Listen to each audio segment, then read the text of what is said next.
Movement 2 is called Song for Buffalo Grass. Song for Buffalo Grass was the first poem I received.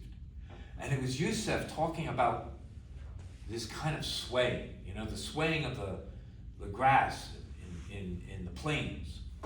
But he uses the buffalo grass. He talks about the buffalo and the destruction of the buffalo as a means of saying that we have always been careless about the environment we live in.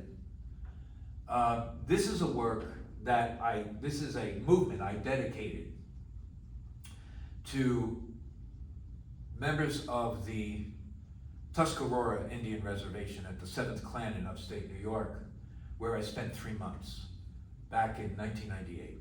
And I owe my life to those people for a lot of reasons. But of course, I'm going to give it a theme. The theme is going to be the tom-tom. Of course, it's going to be the drum. And the whole piece starts, and you're going to hear this a lot, that often I start the movements with single instruments coming out of nowhere, very softly.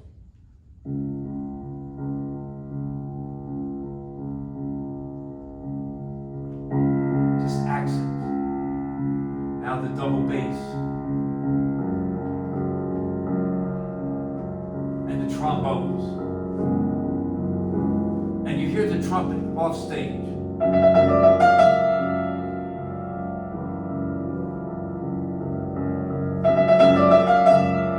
And I slowly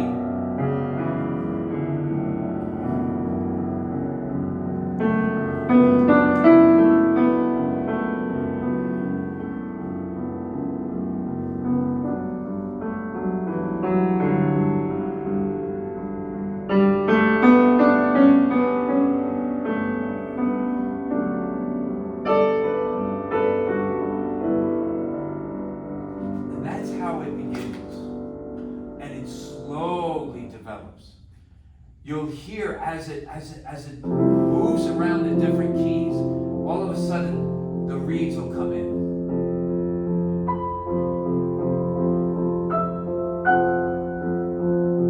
Very quietly, but then out of nowhere, a solo viola playing a very agitated figure.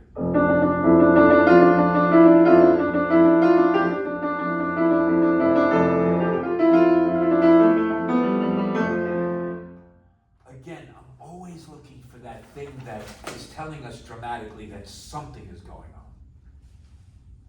This composition gradually builds, but it's always based in that 8th note riff.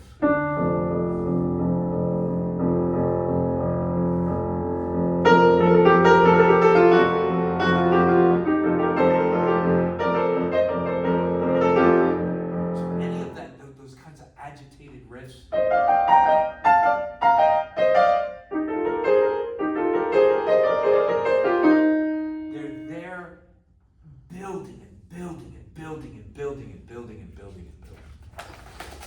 until we finally get to the point where it is extremely loud. And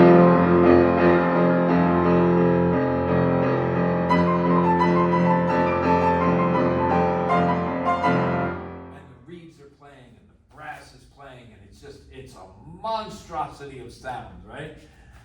And it stops. It just stops. And we hear the timpani drum, who's tired of playing that 8th note.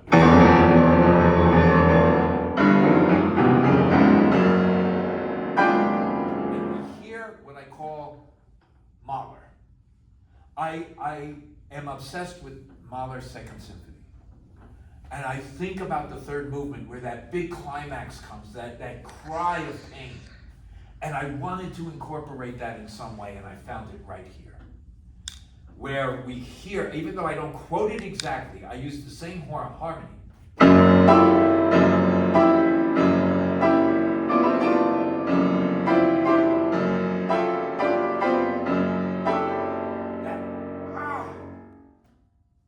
That cry of death.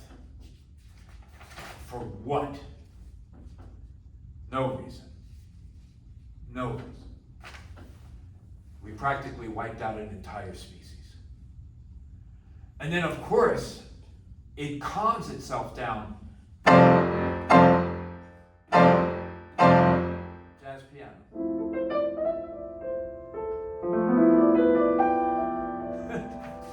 Talk about a contrast, right?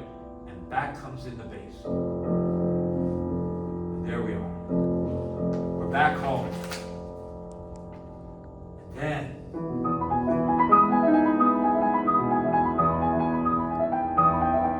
I've got to find a way to bring in the voices. And that's how I do it.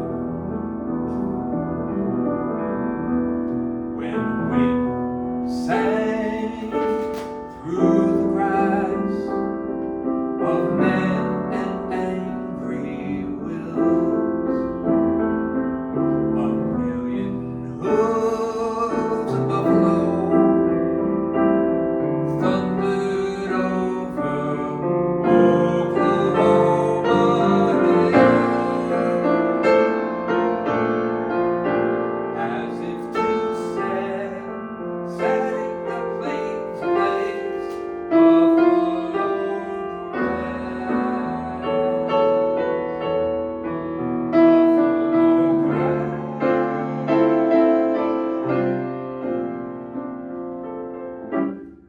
a mind of its own. I think the thing that makes this music so interesting is the contrast of styles.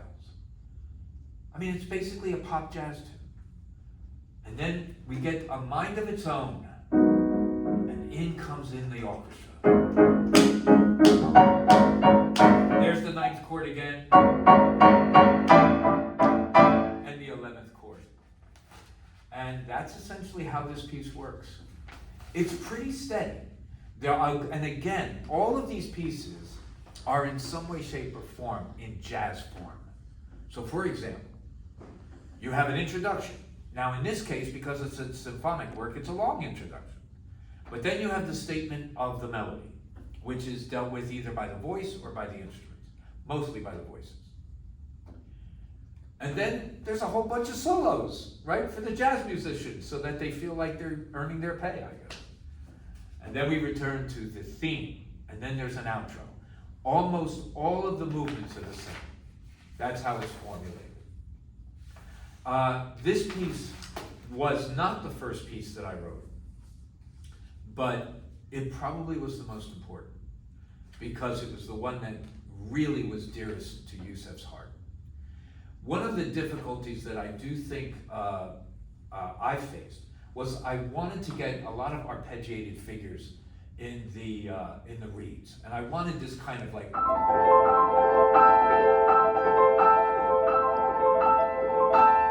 The thing that's so important is that no matter what the music does, as long as we are keeping time, we're going to be all right. I use rhythm to organize everything, no matter how fast or how complex. Just get from beat 1 to 2 to 3 to 4 back to 1 and keep going. And of course, the piece then ends with right where it started. But it doesn't stop.